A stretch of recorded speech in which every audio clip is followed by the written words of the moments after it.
Baik, di segmen wawancara Biro Kawalan Narkotik, faktor-faktor kejatuhan semula. Mungkin ada yang faham sudah apa maksud yang akan dibincangkan ini, namun juga kita ni bawakan lagi lebih lanjut menerangkan apa sebenarnya dan juga mengapa ianya menjadikan kejatuhan bagi seseorang itu. Jadi kita bersama dengan narasumber kita iaitu Yang Mulia Pengiran Wisma Dino, Pengiran Hamzah, Pegawai Narkotik, Kaunselor Biro Kawalan Narkotik. Assalamualaikum Pengiran. Waalaikumsalam Tuan. Alhamdulillah. Pengiran untuk hari ini kita menyentuh sedikit kawalan faktor-faktor kejatuhan semula, betul ya? Jadi mungkin soalan pertama tu dapat kita ni berikan kepada Pengiran. Oleh kerana tajuknya faktor-faktor kejatuhan semula ya Pengiran ya. Jadi kita ingin mengetahui apakah faktor-faktor kejatuhan semula yang boleh diterangkan untuk topik kita pada hari ini. Silakan. Okay. Ya. Mengenai dengan untuk makluman bersama lah. Di sini saya akan menerangkan mengikut berdasarkan daripada pengalaman saya semasa di pengawasan. Jadi sebagai kaunselor di sana. Yeah. Jadi di sini mengenai dengan tajuk faktor kejatuhan semula. Ianya sebenarnya seorang individu yang pernah menggunakan dadah, kemudian dia berhenti. Berhenti, artinya berhenti ini tidak semestinya setahun, 2 tahun, atau 3 tahun, atau lebih. Kemudian individu tersebut kembali dan terlibat balik dengan dadah. Ini yang maksudnya yang kejatuhan semula ni. Jadi sudah pernah tapi orang sudah berubah tapi berbalik lagi semula. Berbalik semula. Macam mana tu Puan? Yeah. Jadi di sini saya akan menerangkan beberapa faktor. Jadi saya bahagikan kepada 2 faktor di sini. 2 faktor iaitu faktor dalaman dan faktor luaran. Di sini saya akan terus menerangkan Ya, silakan Pengiran. Okey. Jadi faktor yang pertama di sini yang dalaman, kurangnya iman atau keronian. Yeah. Jadi setiap seseorang penting menjaga keroniannya, terutama mereka yang dalam proses pemulihan dan tahan. Ya. Okey. Dengan adanya iman yang kukuh, membolehkan mereka akan lupa dengan terlibat kembali dengan dadah. Dari itu lebih baik sentiasa mengamalkan seperti sembahyang 5 waktu, membaca Al-Quran, berzikir, puasa sunat, ke masjid, mengikuti mendengar ceramah-ceramah agama di sana. Jadi di sini maksud saya di sini yang saya akan kongsikan di sini ini pernah terjadi kepada yang seorang individu yang mau mengungsikan kepada saya, yang mana dulunya ia pernah terlibat. Jadi untuk ia memulihkan balik dirinya, ia membaikkan dirinya dengan koroniannya, dengan imannya nih. Jadinya rajin ke masjid, sembahyang, membaca Quran apa. Jadi dalam serta-merta kemudian individu ini tidak lagi datang ke masjid. Tidak lagi datang ke masjid. Tidak lama kemudian telah dia rupanya ditangkap oleh pihak BKN. Ditangkap oleh pihak BKN, kemudian dirujuk kembali kepada bagian kaunseling. Jadi saya sendirilah yang menghandle pada masa itu. Jadi di sanalah ia meluahkan, share dengan ceritanya dan mengakui akan kesilapannya. Kerana meninggalkan itu nih apa yang telah dibuatnya sebelum ini, itu ke masjid, sembahyang apa. Jadinya ia sendiri menyadari akan kesalahannya dan ia berbalik ke penggal jalan yang berbalik semula kepada dengan keroniannya, imannya nih, menjaga imannya. Jadinya di sini saya akan sampaikan juga pasalnya proses kepulihan dadah ini adalah sepanjang hayat, Tuan. Sepanjang hayat. Jadinya walaupun sebelumnya pernah terlibat, kemudian baik semula, ianya boleh akan terjadi juga, akan jatuh semula. Tertakluk kepada individu seseorang, macam mana dia mengawal dirinya. Jadinya di sini saya teruskan kepada Tuan, faktor seterusnya, faktor yang kedua. Di sini faktor kedua, tidak ada kesungguhan untuk pulih. Okey, saya akan kongsikan semasa pengalaman saya di pengawasan, Tuan. Okey, di sini dalam sistem pengawasan sangat kataran ni, Tuan, yang orang yang tidak ada berkesungguhan untuk pulih ni. Kerana ianya mudah didapati daripada kedatangannya, contoh air kencingnya semasa diambil, semasa durang melapor tu. Pasal durang ini pun andang mengikuti juga telah dirujuk kepada kami juga bagian konseling. Jadi dari sana kami tahu pasal setiap individu ini ada tarikh yang diberikan untuk membuat perjumpaan bersama konselor. Jadinya memang kami tahu, memang tidak hadir tuan. Memang tahu sudah ni. Tahu bukan pelanggan mangano, dia datang apa. Jadi di sini sebenarnya individu ini dapat dibantu. Kalau yang mau berjumpa sama kami, sama atau pegawai-pegawai yang bertugas masa itu. Jadi di sini nampak yang mana individu ini tidak mau membantu dirinya. Dia terdatang. Bermakna dia terbersedia tu. Dia terbersedia tu. Itu maksudnya di sini yang faktor yang saya terangkan itu. Yes. Jadi saya teruskan dengan yang ketiga. Okey, kurang yakin untuk pulih, tuan. Kurang yakin pulih ini. Ini lebih kurang daripada faktor kedua tadi. Jadinya walaupun kalian sudah mengalami sebelum ini, artinya sebelum pernah mengalami sebelumnya sebelum ini terlibat dengan dadah apa. Jadi masih ada yang tidak berkeyakinan ya tuan untuk pulih dari dadah ni. Ini tak kurangnya iman juga. Seperti yang saya terangkan awal tadi, iman dan salah pilih kawan di sini, salah pilih kawan sehingga mudah terpengaruh terlibat dengan dadah. Ini yang saya maksudnya ni. Jadinya itu bagi faktor dalaman atau individu itu sendiri ya. Jadi mungkin dapat dijelaskan pula bagaimana pula dengan faktor luaran pengiran. Okey, masih tuan. Okey, mengenai dengan faktor luaran ini ada beberapa faktor yang saya list downkan lah tuan. Jadi saya teruskan yang faktor yang pertama. Jadi di sini faktor luaran yang pertama kurangnya sokongan keluarga. Ini sangat penting ni. Mana-mana klien yang saya jumpai akan saya tekankan juga ni salah satunya. Sokongan keluarga adalah sangat penting untuk pemulihan mereka. Jadinya keluarga haruslah memainkan peranan dalam membantu bagi pemulihan klien yang masih dalam proses pemulihan dadah. Jadi kerana mereka sangat-sangat memerlukan sokongan dan bantuan dari keluarga ni. Ini saya ada pecahkan daripada yang dikongsikan ini, ada saya pecahkan 3 yang selalu di-sharekan oleh klien. Okey, dia ada perhatian. Artinya kurang dipeduli. Benar sebelumnya pernah terlibat dengan dadah. Jadinya apabila diorang untuk dalam proses pemulihan, mereka memang memerlukan minta peduli itu.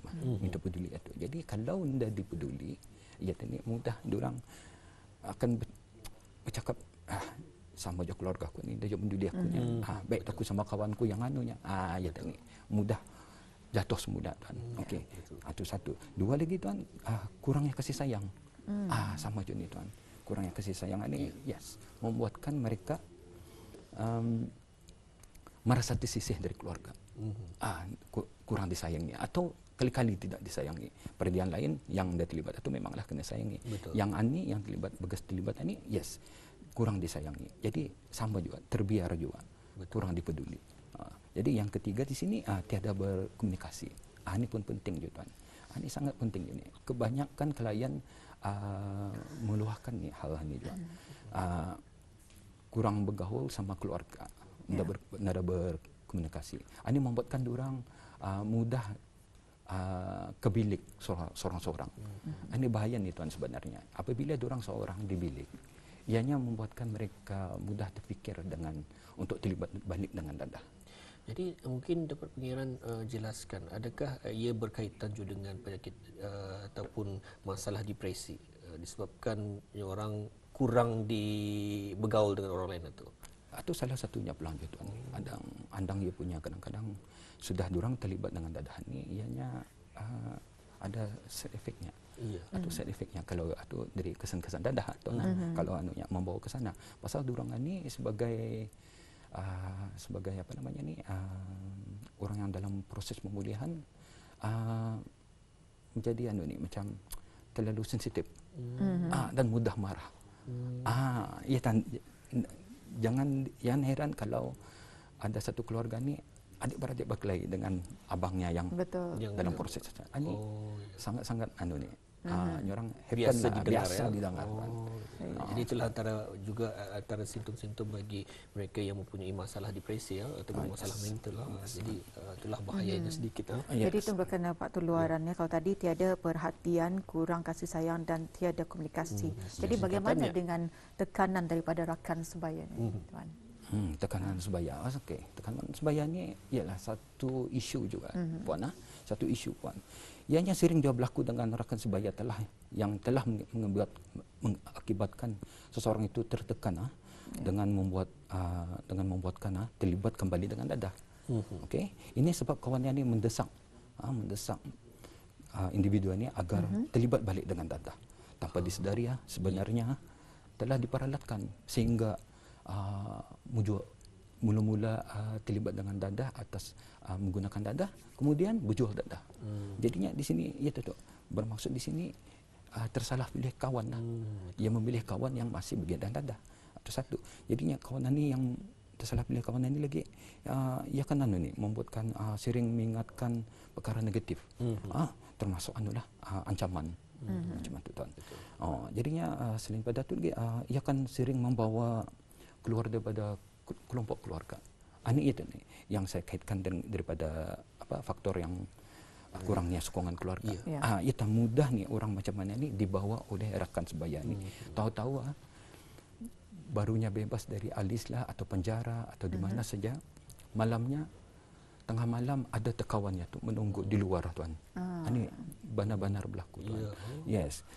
Sebab itu perlunya sokongan keluarga. Artinya kalau keluarga sudah memberi sokongan di sini, insya-Allah ia akan orang dengan sendirinya memang ia mengelaklah daripada kawannya ni untuk mengikuti semula kan. Betul. Balik semula.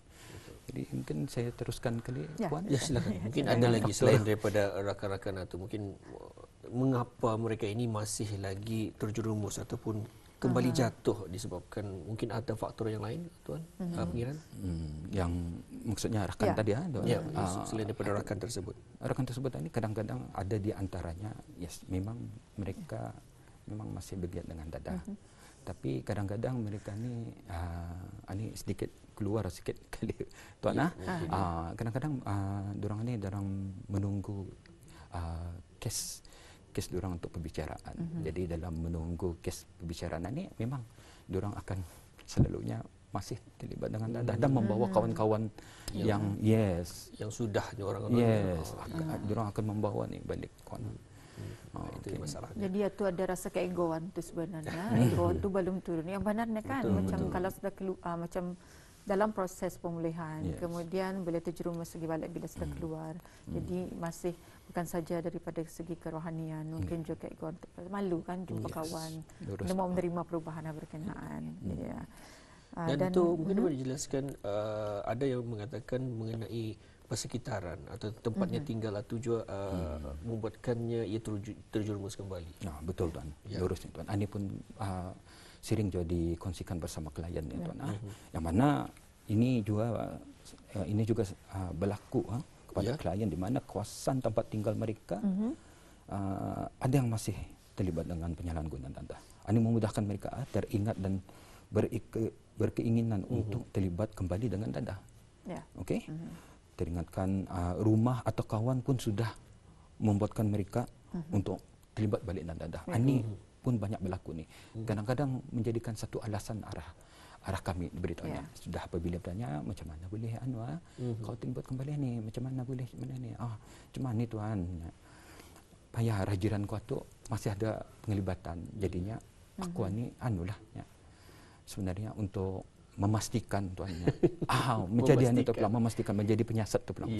Jadi kesana aku melihatnya rupanya benar, tuan, ada. Jadinya apa terjadi? Terjadi dah. Ia berbalik ke semula dengan dadah.